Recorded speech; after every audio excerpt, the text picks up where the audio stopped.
Welcome to Bias Bash. I'm Lauren Green. Presidential candidate Rand Paul has drawn a fair amount of criticism from his fellow Republicans for voicing his often unpopular views. But are the media missing some hypocrisy among his detractors? Here to weigh in is Justin Duckham, senior Washington correspondent for Talk Radio News Service. Welcome, Justin. Hey, great to be here. So what are the media missing?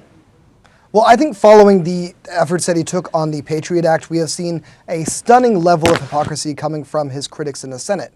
This, of course, is Washington, D.C., a place that is not really out of the loop for when we have politicians going and grandstanding or trying to do things to appeal to their donor base.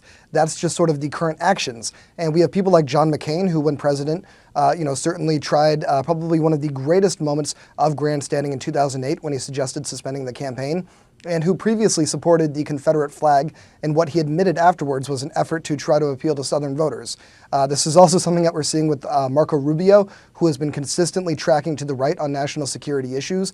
He, of course, came out in support of the NSA illegal programs that even a district judge said should have been stricken down. So this is just sort of Washington as usual, and it's a little bit odd that the media is not calling out other politicians for taking this stance. But this is sort of politics as usual, though, because, Brittany was talking about, he commented that Rand Paul seems to be confused about which party he's actually running in. And so with that in mind, if Rand Paul's confused, maybe the voters are confused as well. I mean, maybe he miscalculated the kind of base he has in the GOP.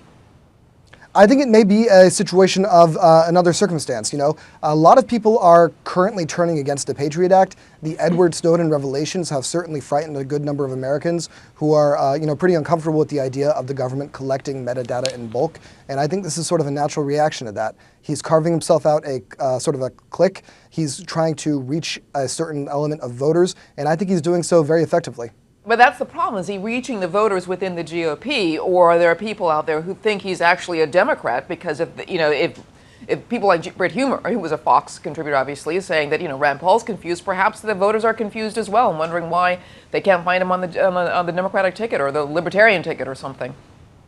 Well, I think, of course, he's trying to move forward with independence, and that's not really anything that's too out of the mainstream for what we've seen in modern presidential politics. There's always this sort of legendary pocket of independents who are just waiting to be swayed from one party to the other, and I think that is sort of wise for him to reach out to that, especially since there's a large number of candidates who are essentially running on the same thing. There is the national security wing of the party, exemplified right now by Marco Rubio and Lindsey Graham, who just entered the race, and by reaching out to independents through going after the Patriot Act or taking on other programs that are growingly unpopular with a good number of Americans. I think it's pretty wise stagecraft on his part. Interesting stuff. All right, thanks so much, Justin.